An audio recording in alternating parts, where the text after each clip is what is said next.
This video contains some harsh language and a bit of gore. Viewer discretion is advised.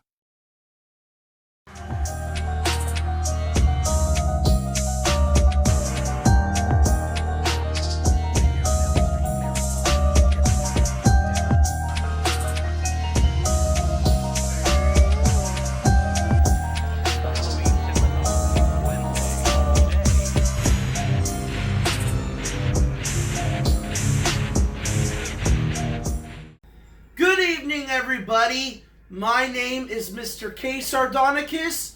Welcome to my Vault of Horror. Thank you to those who are returning and to those who are just entering this Vault of Horror. Welcome, and I hope you enjoy your stay. Everybody, welcome back to Mr. K. Sardonicus' Monster Fest.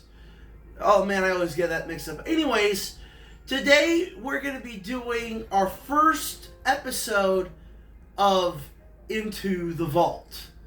So without further ado, let's get into this intro.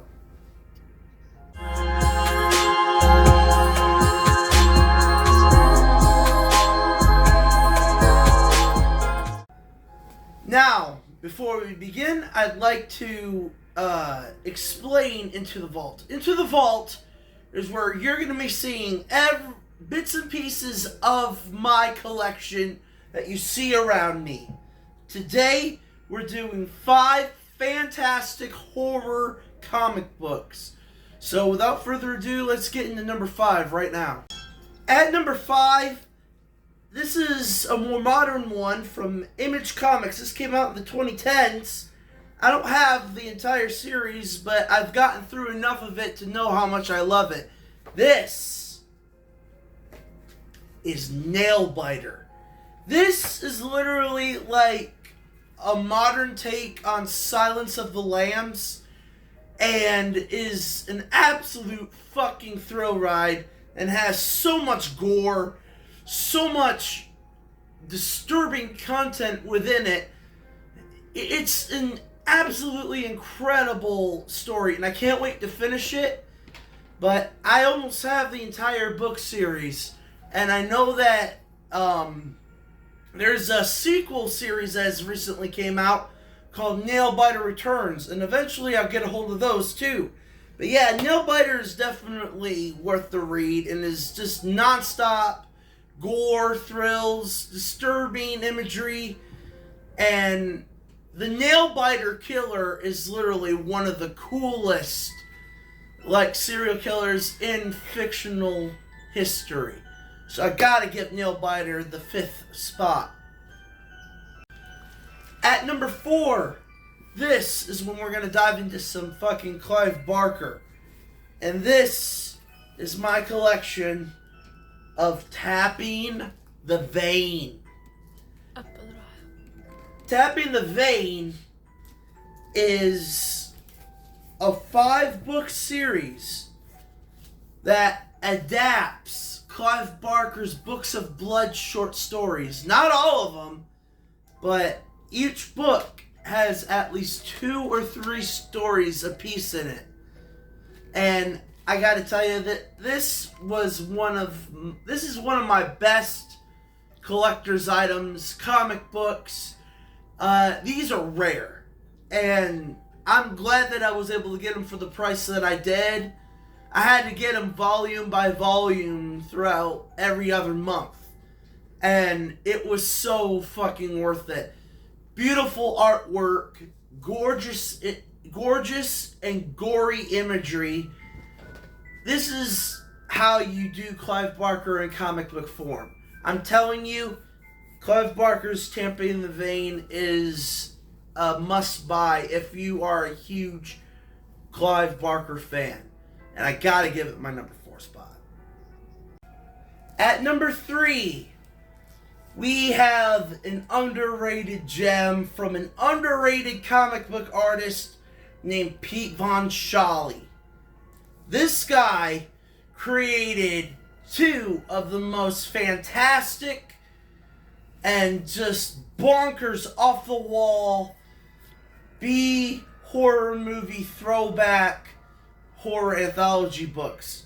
This is Morbid. Morbid is a mixture between the art, like live action photography and actual ink artwork combined together to create amazing stories that you would have seen like back in the 50s, like during the Red Bomb Scare, and when we had a bunch of giant bug movies and alien invader movies out. This is literally that, but as if you were taking acid in the middle of it.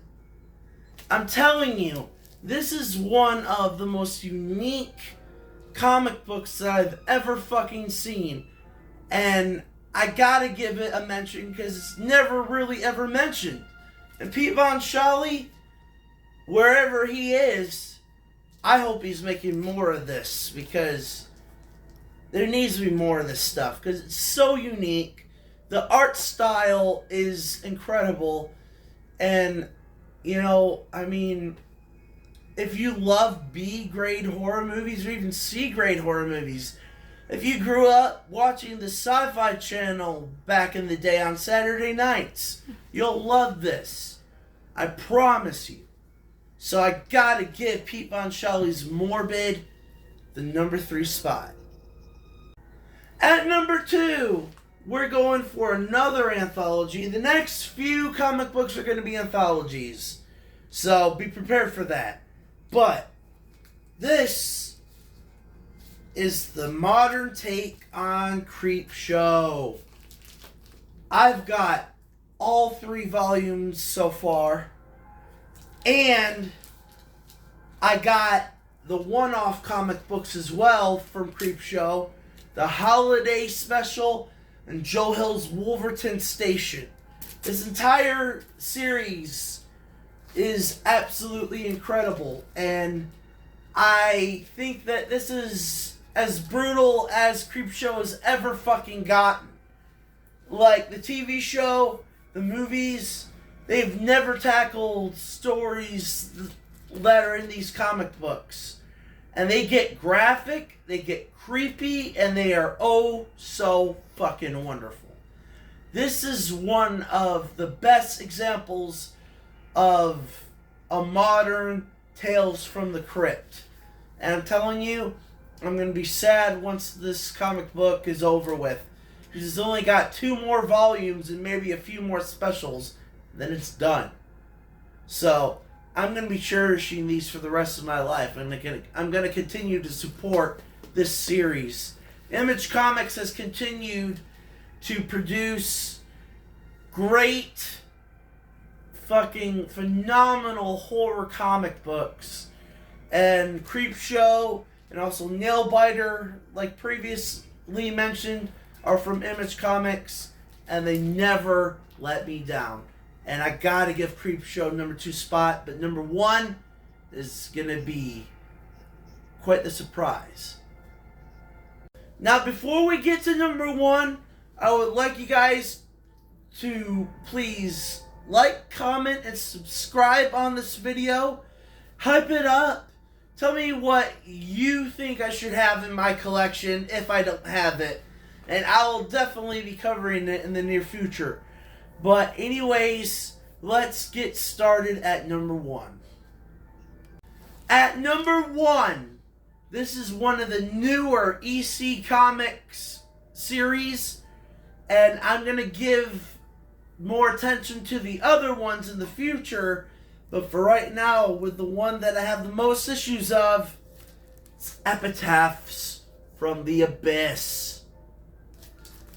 This, along with all the other series that are releasing right now on the new EC Comics run, are absolutely phenomenal. But Epitaphs from the Abyss started it. And I absolutely adore these comic books. I never thought in my lifetime that I would see EC Comics return. But they did, and they fucking killed it as if they were never fucking left.